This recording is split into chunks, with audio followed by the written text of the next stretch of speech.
So this is it. This is a clean energy work group. So today we're just going to be doing an intro into solar, solar 101.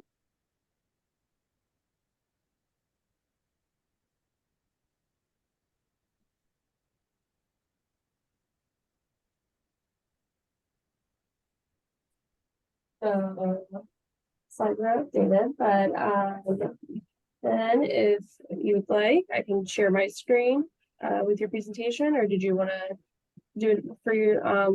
Do you want to have control over it? Yeah, since I've got a bunch of slides, it might be easier instead of me. Yeah, absolutely. I'll stop sharing that, and you can go ahead. Go ahead.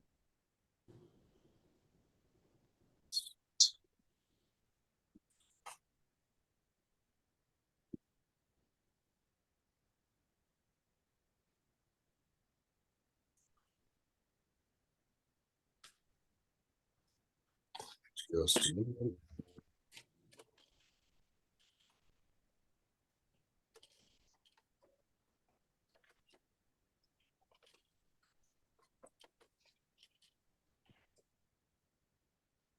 All right, we good?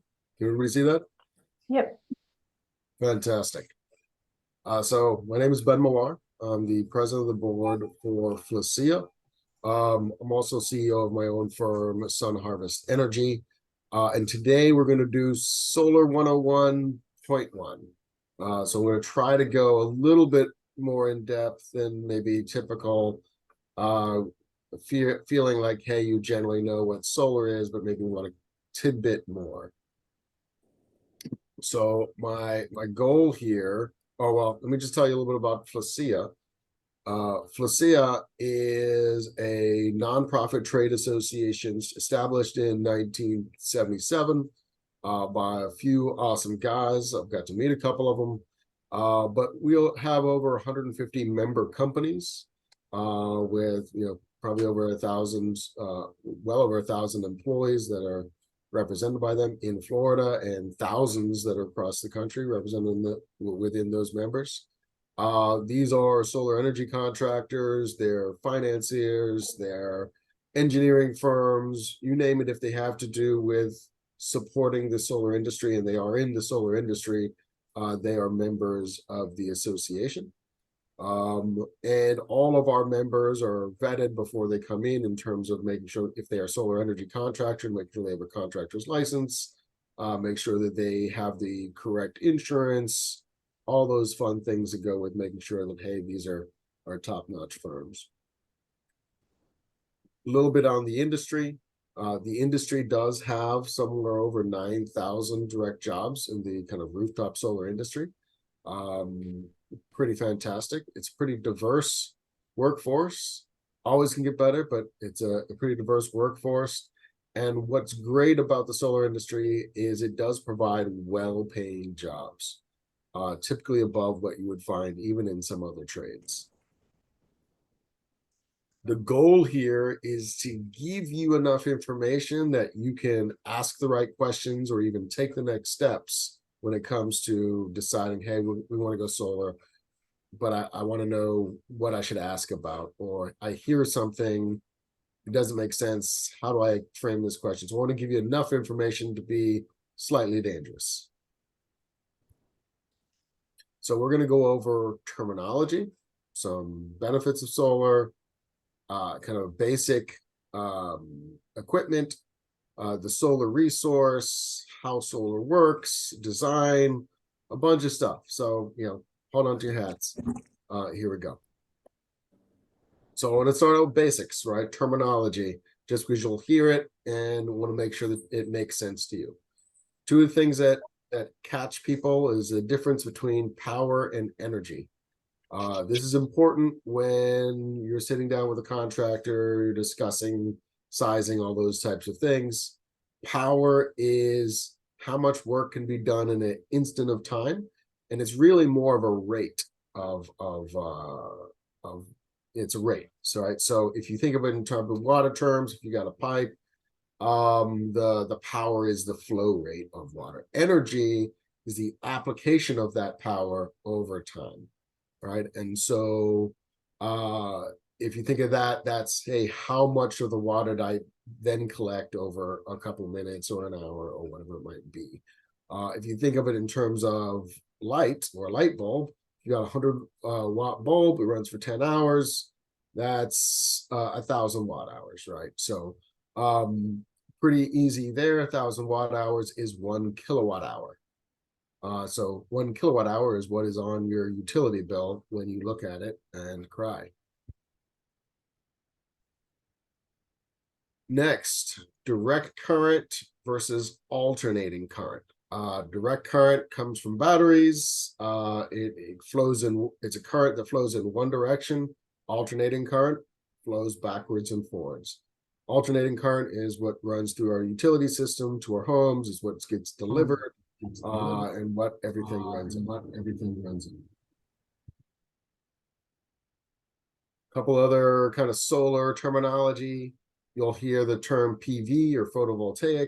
That's really just, hey, this is us producing a current at the junction of two substances, right? So it's basically, this is the effect of turning sunlight into electricity or into a current. Azimuth, think of that as the direction the panel is generally facing. This is my definition, just randomly written, right? So you won't find it in Oxford, but just think Oxford Dictionary. But hey, where is my panel generally facing if it's tilted up, right? It is, you kind of figure that out and say, okay, we're going to do this in degrees. If you're facing north, it's actually 0 degrees, east 90, south 180, and so on. Tilt is the degree to which the panel is not flat, right? So it's the angle you can see there that the panel is lifted up, and that's also in degrees. Typically in Florida, you'll see that from 0 to 30-ish, but even more closer range would maybe be 18 to 26 on a home. And an array is a group of modules and or panels. A module is what most people, when people say panel, it's also really called a module. Those are interchangeable. But an array is a group of those all facing the same direction on a mounting plane. Progress. Yeah, okay.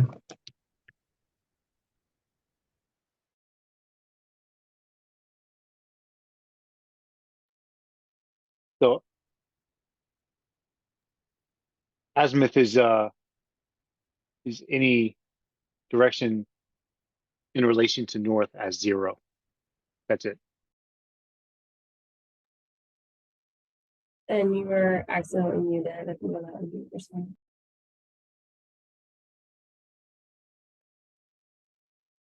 So somebody was saying something there.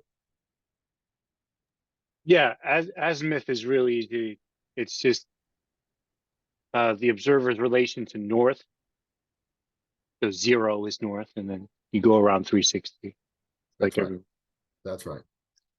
So we use that for solar. Just the easy way to think of it is the panel tilted and facing a certain direction, is a kind of layman's way of thinking of that. Interconnection is the process of connecting your system to the grid utility, and versus kind of having an off-grid system. Most systems are grid tied. Permission to operate is when the utility says that you can turn your system on, right? So these are terms, again, I wrote these in Ben language for simplicity. There's a more technical way of writing them, but then sometimes people miss the meaning. So I do want to go into some basic equipment. Here we have a panel or module. This is what most people think of when they think of a solar system. They essentially turn the sun's light into DC electricity or DC current.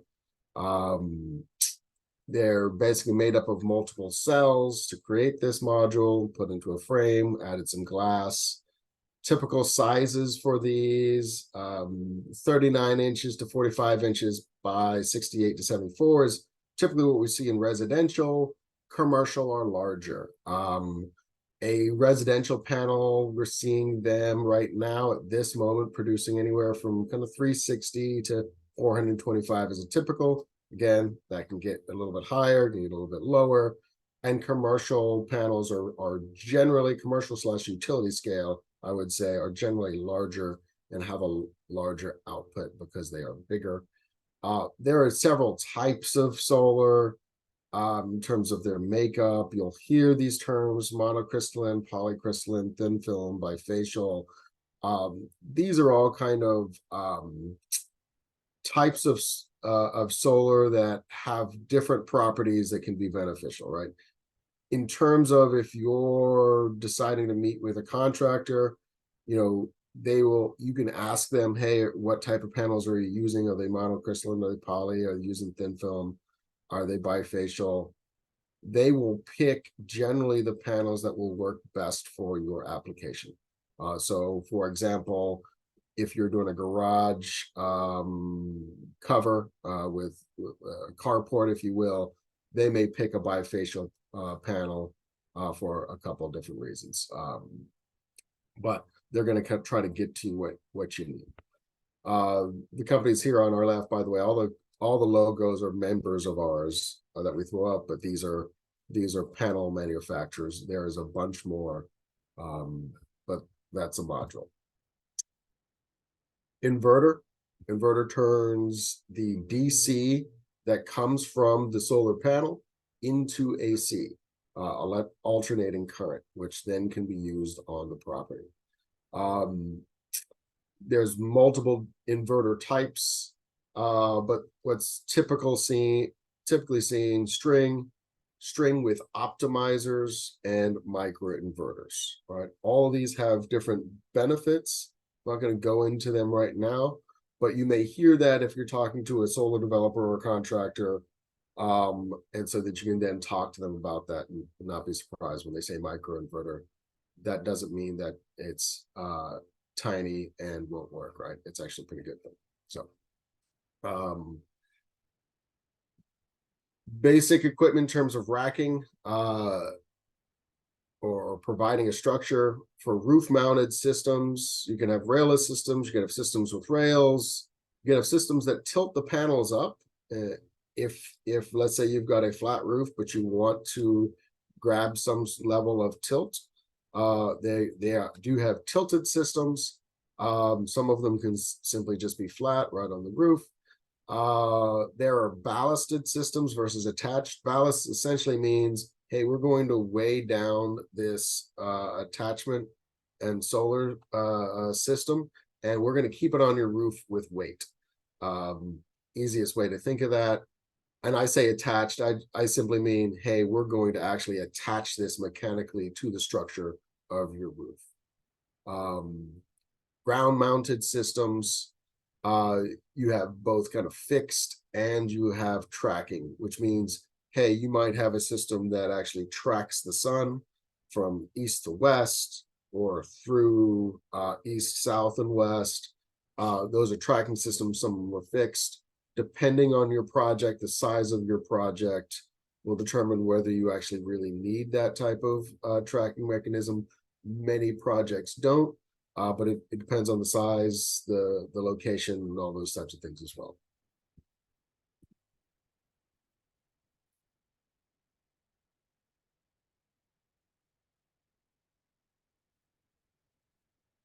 So next piece up is batteries.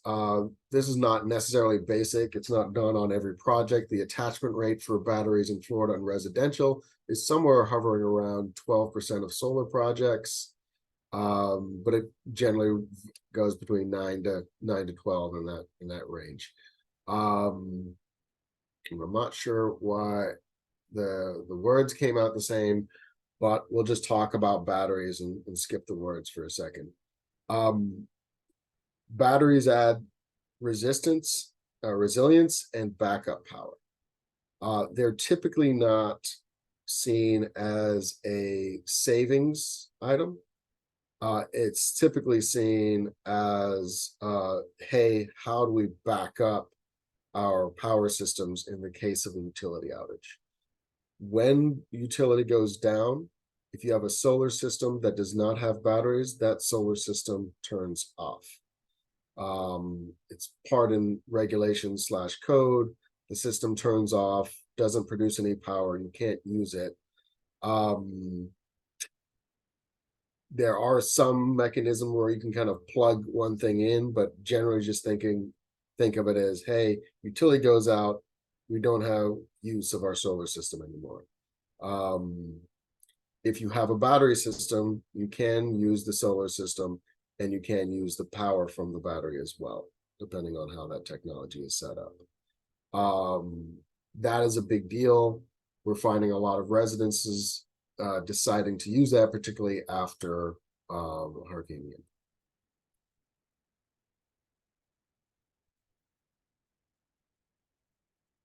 So real quick on the solar resource, there's actually a lot of information on the solar resource, but I think being in Florida, it's just pretty good to know that, hey, the sun is powerful. It produces a lot of power.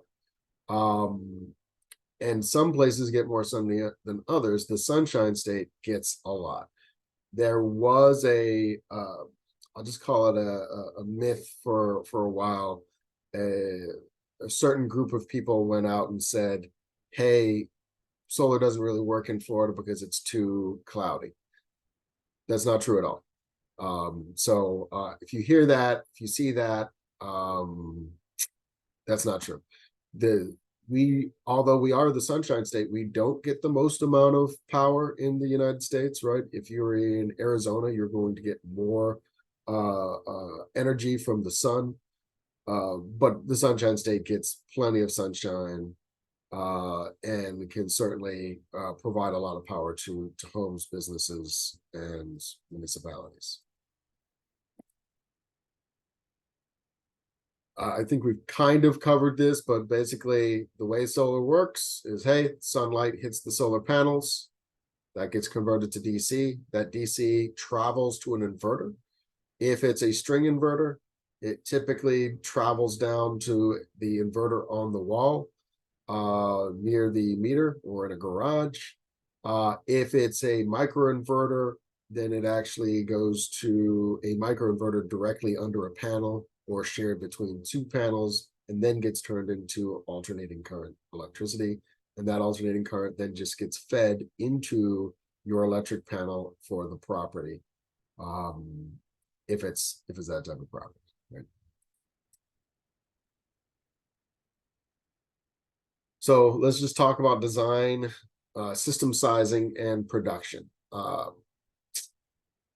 The sizing, when somebody says what size system do you have, what they're really talking about is what is the total or sum of all the power ratings of each panel, right? And so if you have 4 250-watt panels, then you would have 1 kW of solar. That does not directly translate to the amount of energy that you are going to produce, right? There's some math that goes into it to get to the amount of energy that you will then produce in a year, for example. But when people talk about what size do you have, that's what they're talking about. They're talking about the total amount of maximum instantaneous power your system's going to produce. And it may not even be maximum, but the nameplate rating.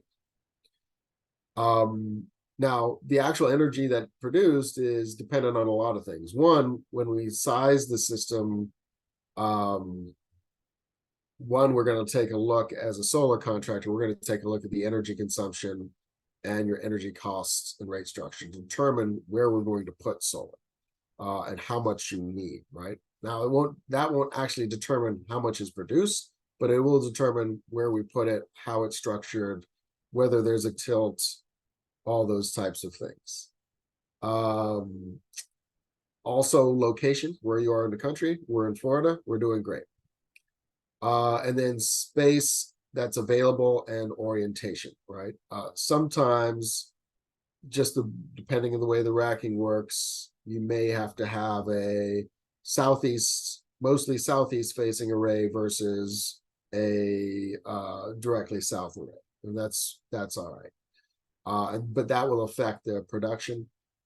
Shading also makes a big difference on a panel level, and can affect a whole string of panels if the shade is enough, or depending on how it's electrically wired. And the components that are used, right? So the components that are used have some sort of loss kind of tied in, depending on what they are. Systems are also sized differently, oftentimes if there's backup power considered, right? And so the system size may be different. So that tagline of energy produced depends on, these things are like things that affect the production, but also the sizing of the system that's done by a solar contractor. As you may know, the best orientation is south. Southeast, southwest is good. East and west is good for a system facing that direction. It's not very great facing north, really not good. But it can also be good even in a flat orientation. And I've got a chart there, and this is actually estimates based on a California location. But essentially you can see the difference based on the tilt of the system between south, southeast, and east, right? And so if you're on a home and you're at 20 degrees, you'll make essentially about 11 to 13% more power than if you were facing if your system was facing due west, right? So not actually huge difference there, big enough, but not huge. And you can certainly get enough power when facing west. And the less of a tilt you have, the less of a difference it makes between whether there's going to be effect facing east, south, or west.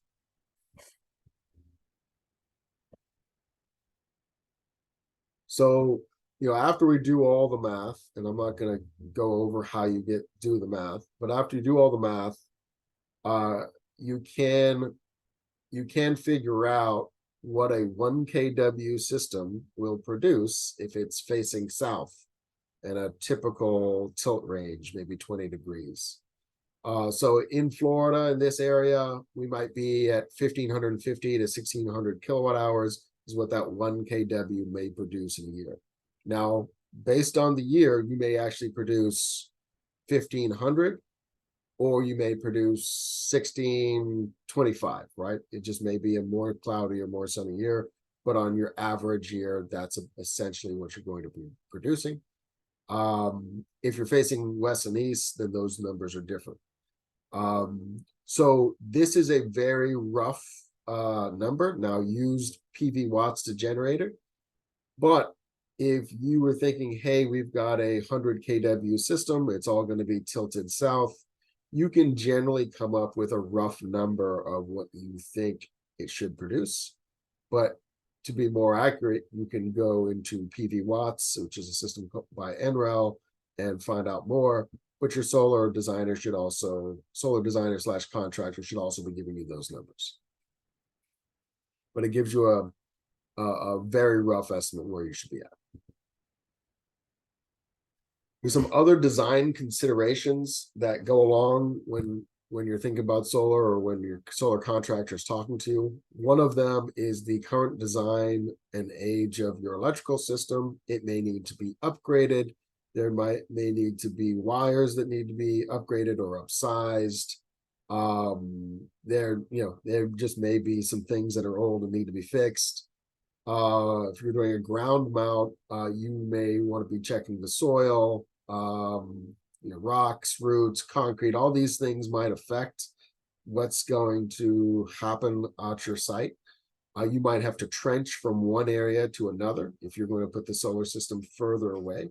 If you're going to have a carport, well, now you may have to trench from one area to another. So all those things will affect the kind of pricing and effectiveness of the solar system. Also, something that gets considered is the utility service, distribution, and transformers, particularly on commercial projects or utility scale projects.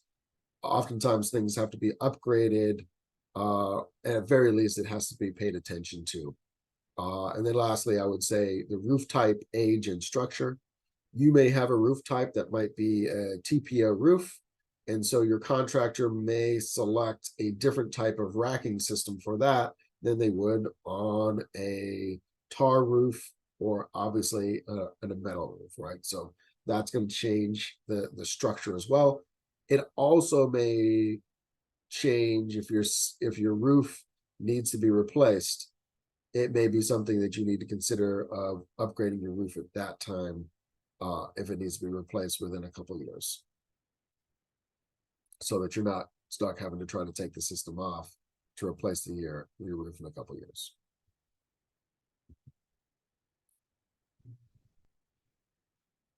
So one of the things I want to talk about is kind of the future being here. Right now, we've got a lot of distributed energy resources that are coming into the market. One, we've got a lot of homes that are going solar. Some whole communities have solar for every home. In Florida, we don't have a whole lot of wind going on right now, but we do have EVs coming to the market that also have their own batteries. Not only are they going to be a demand, but there's bidirectional charging coming out, and then that bidirectional charging that could add power into the grid. We've got a lot of large solar farms from utilities going on, utility scale projects. It looks like we're going to have more and more commercial projects as well due to the IRA. And even plants and industrial areas are looking at getting microgrids. Eaton is a large manufacturer, actually put a microgrid in their plant so that when they get hit by a hurricane, or if they get hit by a hurricane, they can actually still operate their plant. And so all these things are going on, and all these things can be integrated in a way that gives us more resilience overall, right? And so the fluctuations between when we don't need power and when we do need a lot of power are going to grow and grow, again, particularly with EVs coming to the market at a faster and faster rate. And so managing that flexibility is a big deal. And that's where kind of demand response, as well as kind of distributed energy resource management systems, can come in. And microgrids can also help with that as well. All helpful things that are really kind of hitting the market a lot in other states more, but certainly things that can be implemented here as well.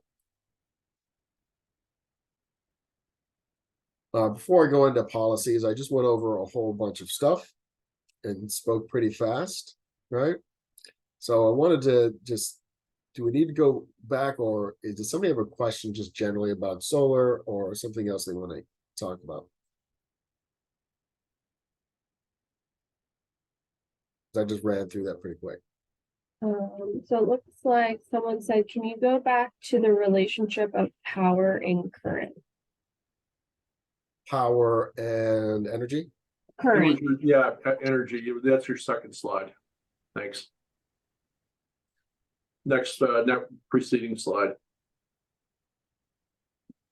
Yeah, thank you.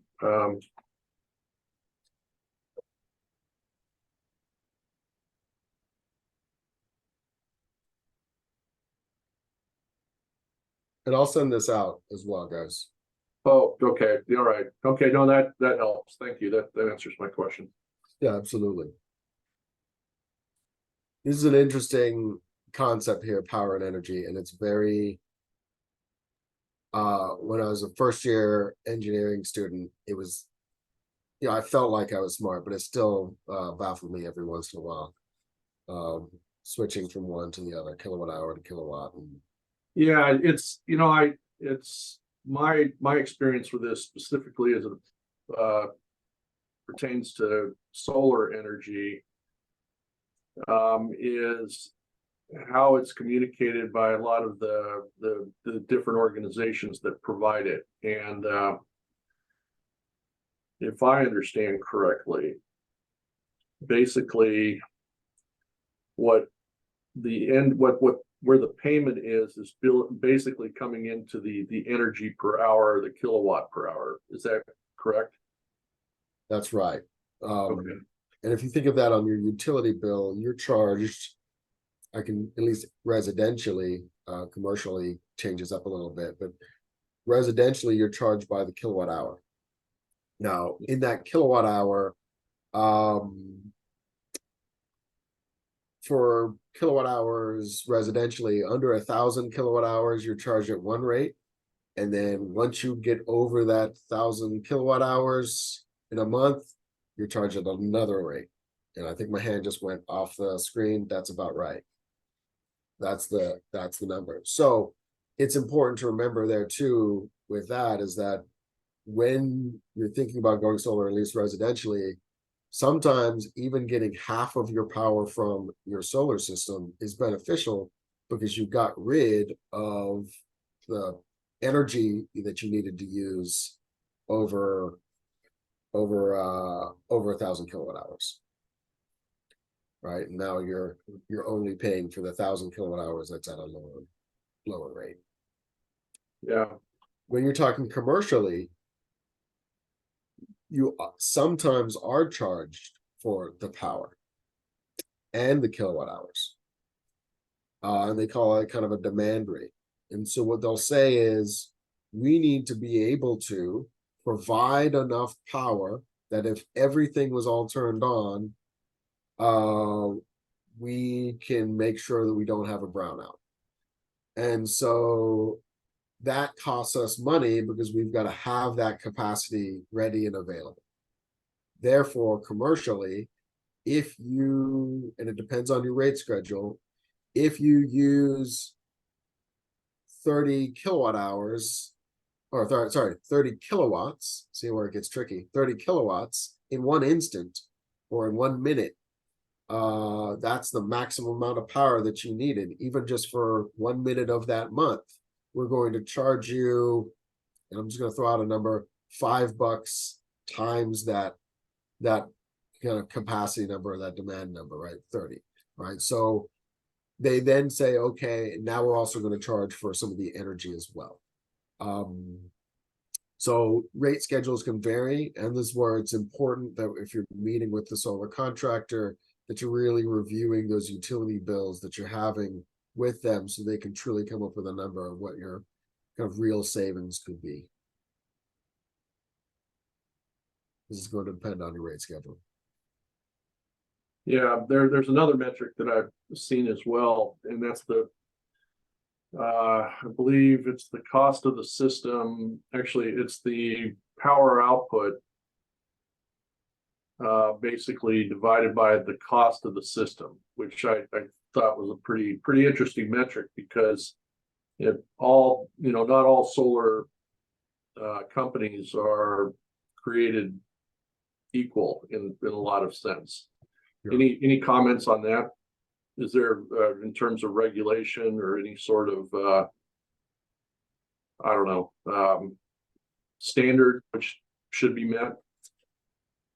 So the way that you think of costs of a system, when somebody is pricing a system, they may go dollars per kW, right? And so that might be, hey, and it's actually not by kW, it's by watt. And so you may say, hey, this is residentially $3 a watt. And so essentially, if you have a 10 kW, it's a $30,000 system. Yes, we are. In terms of regulation and price controls there, I don't think there'll be that, but you can see swings between 40, 60 cents above and below that easily. And it can depend on, hey, do you have a roof that, hey, we can get everything on one mounting plane as an easy electrical system, or do we have to have a upgrade of the electrical? Do we need to trim some trees? Or, hey, do we have to put this on 8 different mounting planes just to get to that number and use a lot more equipment just to get there, right? And then obviously there's some companies just charge more money. That's and they may have different cost structures as well. So that's where you'll see pricing. And so you can kind of measure, hey, how's my pricing dollar per kW? What I would tell you is really important as well, though, is going to be your dollars per kWh that you're producing.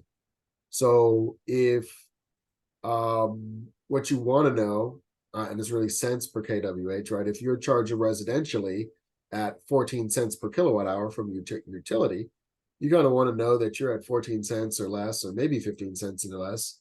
You want to be within that range of price per kilowatt hour that you're going to produce, right? That's going to give you your apples to apples. Where am I going to be at in terms of my savings here? Now, obviously, there's another benefit in solar, which is your rate doesn't change then, right? You're keeping your costs the same. You can plan on what your costs are going to be. And at some point, if you finance it, you've paid it off, or right away you've paid it off. And that's kind of a big deal as well. So there's some alternate benefits besides obviously this kind of price per kilowatt hour, not to mention sustainability, benefiting climate change, and a bunch of other benefits. But if you're looking at dollar figures, that's an important one to look at. Important metric. But yeah, hey, thanks for that. Yeah, no worries. Courtney, what was that? Caleb had his hand up for a while, so I was telling him to go ahead and ask his question. Awesome, thank you. And Ben, really, really well done. Nice balance of introduction, but then also a little bit of technical without going too far down the weeds. I've seen a few of these, and this is a really nice presentation of it.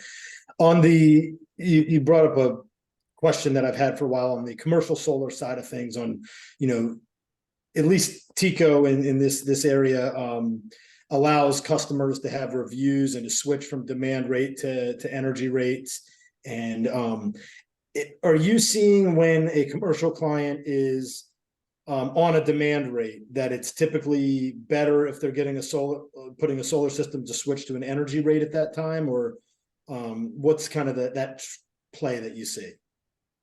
I haven't seen anybody switch before, but I would, and so I'm going to assume that it's going to be best then to be switched to the energy, because then it's really kind of closer to an apples to apples. It's hard to get rid of a demand cost, right? Because it can happen any time of the day. And so you're going to be producing power on a solar system. Let's just say you're facing south. Between 9 and 3-ish, you're going to be your power generation. Well, if you at 5 o'clock everybody plugs in their EV, or 4:30 everybody plugs in their EV, and you're not producing that much power at that point, well, now you're going to have this high demand price. And you can't, it's hard to control when that highest demand is going to come, right? So with that being said, typically it's easier with kind of just the energy charges. Awesome, thank you. Susan? Yeah, hey Ben, I just had one quick comment on the rate that I think a lot of people don't realize is when the utilities go in for rate cases, they often, what we often see happen are the commercial and industrial customers making a settlement. So a lot of people don't realize, I had a state senator once tell me that Duke had 17 different rates. So according to the Energy Information Agency, in May of 2023, residential customers were paying 15.22 cents a kilowatt hour. Commercial customers pay 11.75 and industrial 9.24.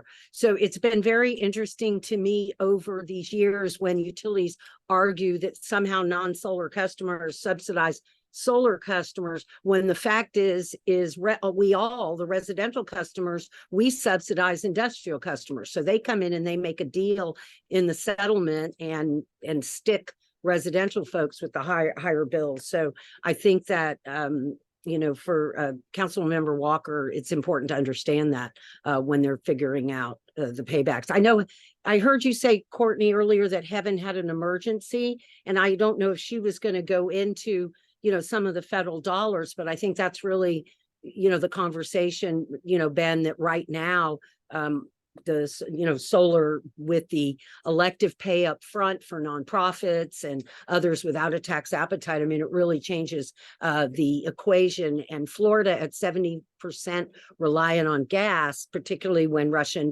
invaded Ukraine, that really drove the prices up. So we've seen a lot of, rate increases while the solar comes down, and now it's going to be a great opportunity. So anyway, I just wanted people to understand how different. I mean, that's a huge difference between 15 cents and 9 cents for industrial customers. So that's it. It is a big difference. Which takes me right to important policies. One of them is net metering. Now, if you're a resident and you're thinking about solar, this is a pretty big deal. And this was actually enacted by Republican, majority here, a little while back. And just think of it as full credit billing. You get full credit for the energy that you provide to the utility for them to then sell to somebody else that doesn't have solar. Right, so you just get full credit for what you produce. Oftentimes, utilities don't want to give people full credit. They'd like to give them partial credit. But net metering means that it's a law that says, hey, you are protected. The energy that you provide, you get full credit for that energy. The arguments against that are typically surround some sort of cross subsidy. But what we've found is the largest reason for increases in pricing to homeowners is new plants created by utilities. Sometimes they even charge us more for them going solar, so we're paying more for their solar, and sometimes later on free energy. But with that being said, net metering is incredibly important to the solar industry. There are also property rights that are protected, meaning like your HOA can't tell you can't have solar unless you do something radically silly. There's a couple of different things that will come up that I think will be important going forward. One of them will be virtual net metering. This is used in other places where you've got affordable housing and you've got everybody has their own meter. And you want to get a solar, let's say it's a multifamily housing project, you want to get solar on that multifamily housing project. Well, it's really hard to parse that system out mechanically and then deliver the power to every single person's sub panel in their unit, right? That's structurally very difficult. Virtual net metering would allow you to add solar to that property and then to simply track how much power it creates and separate it and assign some of that power to each renter in that home. And that way, there can be benefits to renters as well as to property owners as well. And you can do that with commercial as well too. And then there's virtual power plants. This enables more of that kind of look towards this kind of DERMS landscape, where essentially there are some controls where people can play in the energy market in a way that helps the utilities kind of balance their loads by saying, hey, we need let's say we need a 100 kW of extra power on the grid, but we've got all these battery systems out there in homes or in cars. We're going to then ask for that power and get that power all at once. Again, DERMS can do that, but it also could be, hey, everybody has their hot water heater on. It's 12 o'clock at night. We're trying to meet this heating load. We're going to turn off some hot water heaters and gain from some traction. Right? So those are kind of interesting. I'll call them policies for now, even though there's technology attached to it, but things that can be helpful to help with the grid as well as, again, we move into this kind of more higher demand on the grid. And I think Natalie, Robert Hamilton. Did that question get answered, Natalie? You good there? Yes, thank you. Cool.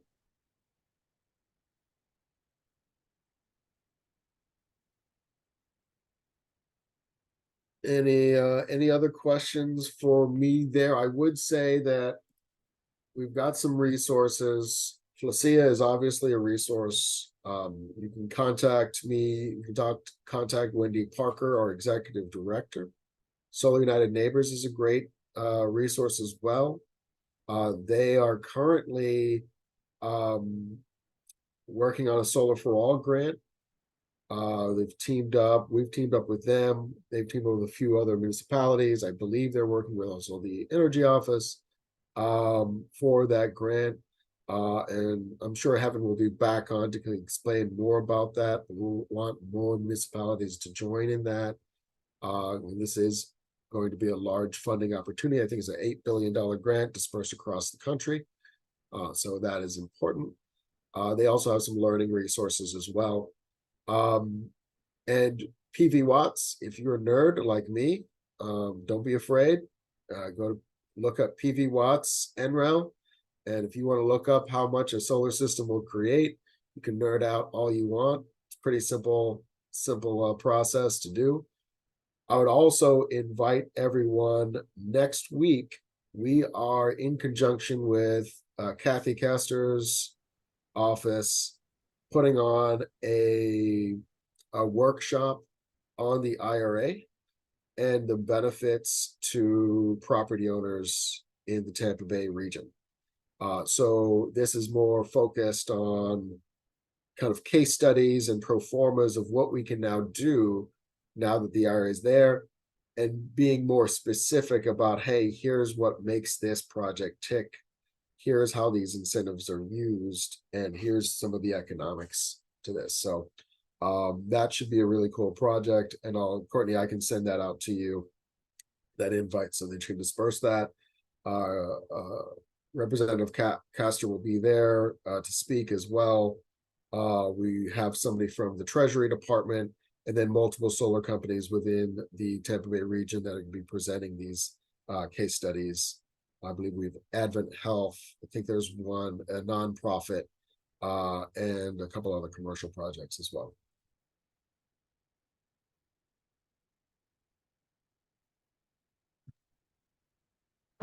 Jen, I do have a question from somebody from the county. Do any of these resources provide any guides, or on their sites, do they provide any like clear guidance on solar application for, counties or cities, like a how to, and any things on like case studies on return on investment, so that they can better understand how they're gonna, when they're investing in solar?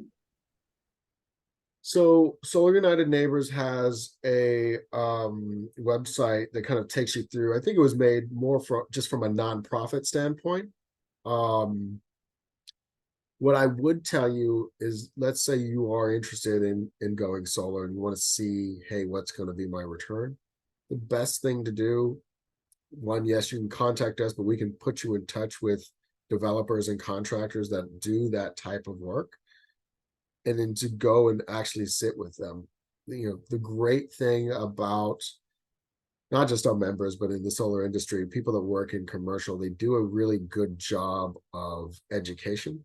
And if you're talking to multiple contractors about your specific situation, they will generally come up with some solutions and kind of explain, this is how we can get this to work, and this is how we get there.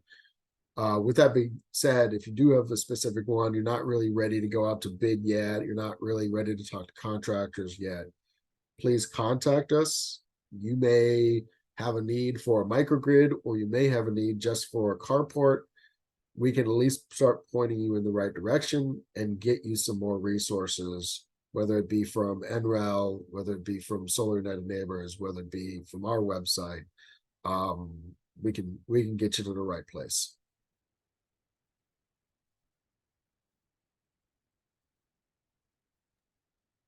Thank you.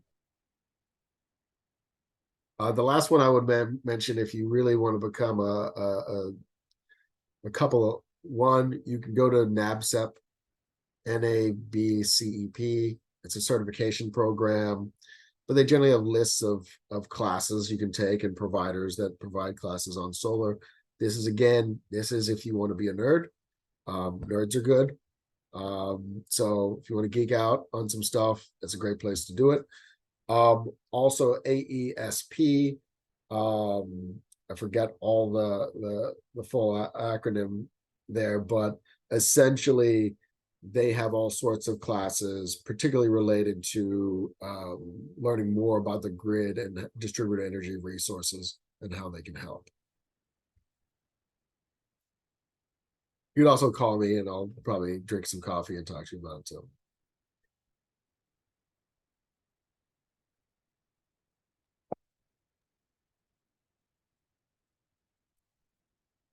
And then this is me. You can catch me here.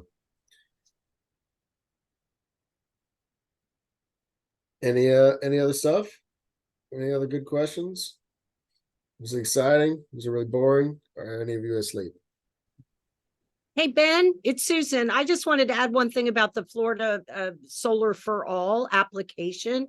As Ben mentioned, it's a $7 billion pot of money, and this is aimed at lower income. And so Solar United Neighbors, Solar Energy Loan Fund, which is part of what I wanted to mention, and the Nature Conservancy have teamed together, and I was helping them with some support letters and some other aspects to that, and they'll be going for something around 170 million, and it would be, I think, 30,000 low-income homes. So looking for allies and partners on that, and developing tools. I just helped with a ARPA, Department of Energy, which is called ARPA-E, which is like the highly technical stuff, a scale up with a company that has a distributed energy resource planning tool that was developed through DOE, which is why they were invited for the scale up. So we did an application. We'll see how that goes, of course, but with Solar United Neighbors and Self to develop an app that brings all of this together. Where you literally could put your roof in. It's like Energy Sage, but a whole lot better and a lot more technical, and bringing all the incentives and all the providers sort of into like one-stop shopping. But the big thing is, and I would encourage folks to attend, particularly one of those Solar United Neighbors about nonprofits, because for a long time we did have a tax credit was 30%. It went down to 27%, but anyone without a tax appetite. So if you're a lower income or nonprofit or even a local government, but now I think this elective pay is really a game changer. And then I mentioned Solar Energy Loan Fund. They are Florida based. They are the only green bank in Florida. There's another $27 billion coming down to green banks and CDFIs. So that's sort of where you can close the gap. So if you buy American panels and you get these incentives, this elective pay, which is a buy down up front, there's still going to be a gap for some folks. So that is another, I always say financing is the secret sauce. So Solar Energy Loan Fund has developed a couple commercial loan products, Sage and Seer. So again, if you're a church and there's a gap there, they can help you with these commercial loans. So there's a great moment, as Ben has described very well, now with all these incentives coming out, and we need to all be smart and taking advantage of them as best we can. So I just wanted to elaborate on that and the role that the financing piece that Solar Energy Loan Fund brings to the mix plays. You like how Susan and I added like an extra billion to the Solar for All? Yes, please do add an extra billion. No, there are some amazing pots of money. I helped Miami-Dade County, and they had a concept paper accepted. We did a full application for $100 million to the Department of Energy for grid resilience. And these are very much about innovation, because that's what the Biden administration, in scaling up is really the incentive. So again, all of the Tampa Bay Regional Planning Council today just got, I heard, their award letter for your EPA climate pollution reduction grant. Like all of these pieces are kind of fitting in together because we need these roadmaps. We have 5 regions in Florida that are getting those plans, those $1 million planning grants, and 80 around the country. So anyway, lots of opportunity and lots of resources out there. Yeah, what I would say, one, the groups Susan mentioned, absolutely fantastic groups. If you are interested in, hey, how can I really make this work on my type of project, and I'd like to see an example, definitely come next week, the 24th. It'll be in Tampa at the Marriott. You'll see some really good kind of presentations there and get some good information, get information directly from the Treasury as well as some finance experts. And to the degree that we want to do a structured finance one of these presentations, we can certainly set somebody up to do that as well, to talk specifically about municipal funding, particularly when thinking about solar and storage and microgrids and those things. With that, thank you. Thank And, you.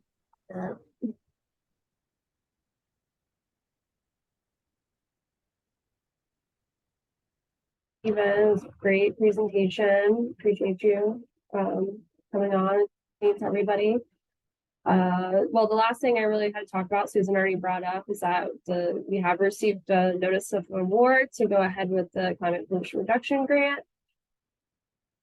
Information coming soon. And we're hoping to get more information next month for the phase 2 of the funding. As far as I know, the funding can go to jurisdictions and partners. Who the partners are, we don't know yet, but once we get more information from EPA, then we'll be able to start going forward with naming projects and figuring out what you guys need in the MSA, so we can get some funding back down here. And that being said, does anybody have any other questions or comments that they'd like to make? Well, thank you very much. This has been very informative. Thank you for joining us. Really appreciate you guys putting this together, and looking forward to that information coming out, Courtney. All right, well, being said, I guess that'll be the end of today, and then I will send out any information that Ben sends me about the IRA presentation next week, and I'll make sure to send that out so everyone has the opportunity to go. And we'll try to get together for another one more about the funding for solar, as Ben said. So thank you guys for coming, and I hope you have a good day. You too, thanks. Thank you.